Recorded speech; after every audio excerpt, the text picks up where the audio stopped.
Assalamu alaikum, ihr Lieben. Willkommen auf meinem Kanal zu einem neuen ketogenen Rezeptvideo von mir. Heute zeige ich euch ein veganes ketogenes Rezept, und zwar machen wir Blumenkohlreis mit Gemüse, und mit diesem Blumenkohl-Gemüsereis füllen wir dann die Zucchinis, die wir dann im Airfryer backen werden. Und der Blumenkohlreis wird dann mit diesen gefüllten Zucchinis dekoriert und zusammen mit meinem leckeren Cashew-Dip serviert. Ein schönes, veganes und ketogenes Gericht, welches man auch seinen Gästen servieren könnte.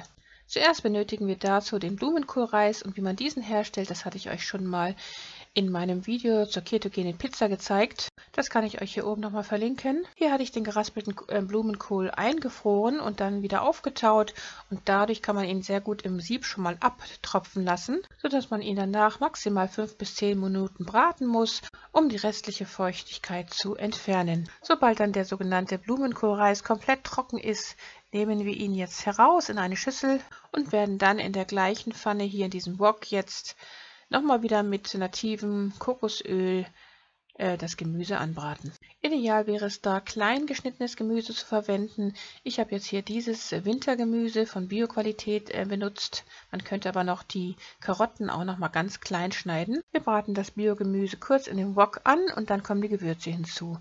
Kurkuma, Knoblauchpulver, frisch gestoßener Pfeffer, Biogemüsebrühe und Ingwer. Das sind die Gewürze, die ich jetzt hier verwendet habe. Man könnte da aber natürlich variieren. Und dann kommt natürlich noch Himalaya-Salz hinzu, wie immer. Wir benutzen ausschließlich das gesunde Himalaya-Salz zum Kochen, niemals das giftige Kochsalz. Dann habe ich noch jeweils einen Teelöffel von dieser roten Thai-Paste und von Bio-Tomatenmark benutzt und dazu gegeben. Alles kurz hier verrührt, und damit das nicht so trocken ist, denn das muss ja noch eine kleine Weile lang braten, damit das Gemüse gar wird, habe ich dann noch etwas Kokosmilch hinzugegeben. Und zwar ungefähr 125 Gramm. Da kann man aber variieren, man könnte auch etwas mehr nehmen. Ich habe natürlich hier diese Bio-Kokosmilch verwendet, das würde ich euch auch empfehlen, die nur aus Kokosnuss und Wasser besteht, also ohne Konservierungsstoffe und andere Zusatzstoffe. Dann verrühren wir nochmal alles, braten noch eine Weile weiter, bis das Gemüse komplett gar sein wird, und dann kommt auch schon der Reis hinzu, also der sogenannte Blumenkohlreis, und wird dann einfach mit diesem Gemüse gut vermischt und der Herd auch schon mal ausgeschaltet. Und die Restwärme reicht vollkommen aus, dieses vegane ketogene Reisgericht noch etwa 5 Minuten weiter braten zu lassen. Dadurch, dass wir jetzt den herkömmlichen Reis hier mit dem Blumenkohlreis ersetzt haben, bleibt das Gericht ketogen, weil wir keine Stärke, also hier keine Kohlenhydrate verwenden.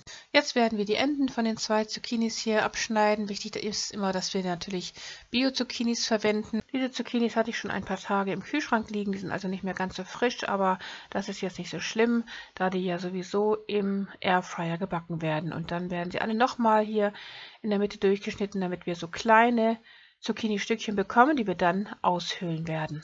Die Zucchinis sind hier ungefähr 5 cm hoch. Ja, und dann werden wir sie so vorsichtig aushöhlen mit einem kleinen Teelöffel, ohne dabei den Boden zu beschädigen, also damit unten nichts durchbricht. Klüger wäre es natürlich gewesen, wenn wir die Zucchinis zuerst ausgehöhlt hätten und dann dieses Zucchini-Fleisch mit dem Gemüse zusammen verbraten hätten. Dann hätten wir das auch da reinfüllen können, damit nichts verloren geht, aber das könnte man natürlich jetzt im Nachhinein auch noch einfrieren und dann wieder für ein anderes Gericht verwenden.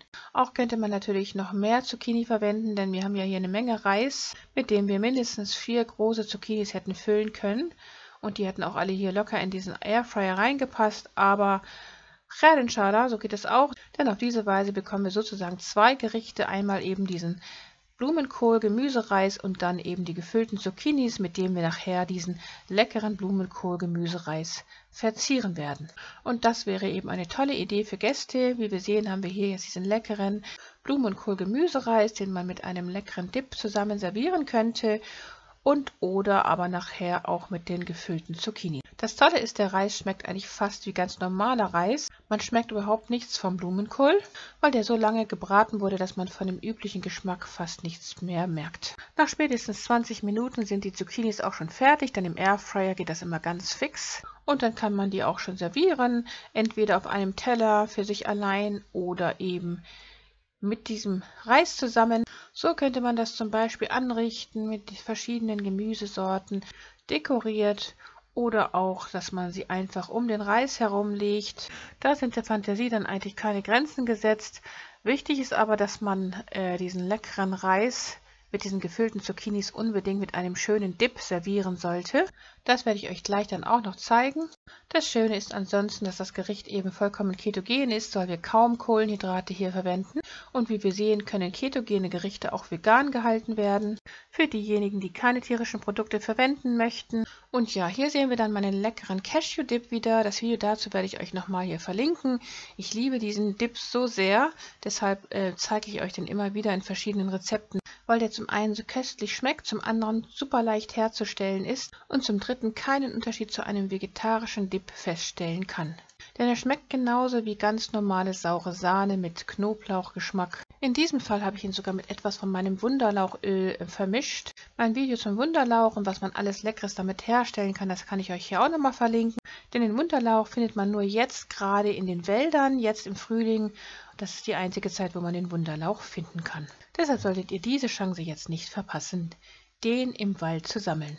Ja, und damit ist das Video auch fast schon fertig. Ich wünsche viel Erfolg beim Nachkochen. Und wenn euch mein Video gefallen haben sollte, dann teilt es mit euren Freunden, Verwandten und Bekannten. Abonniert meinen Kanal, wenn ihr es noch nicht getan habt. Vergesst nicht, das Glockenzeichen zu betätigen, damit ihr kein Video in der Zukunft von mir verpasst. Liebste Grüße. Salam alaikum, eure Mariam.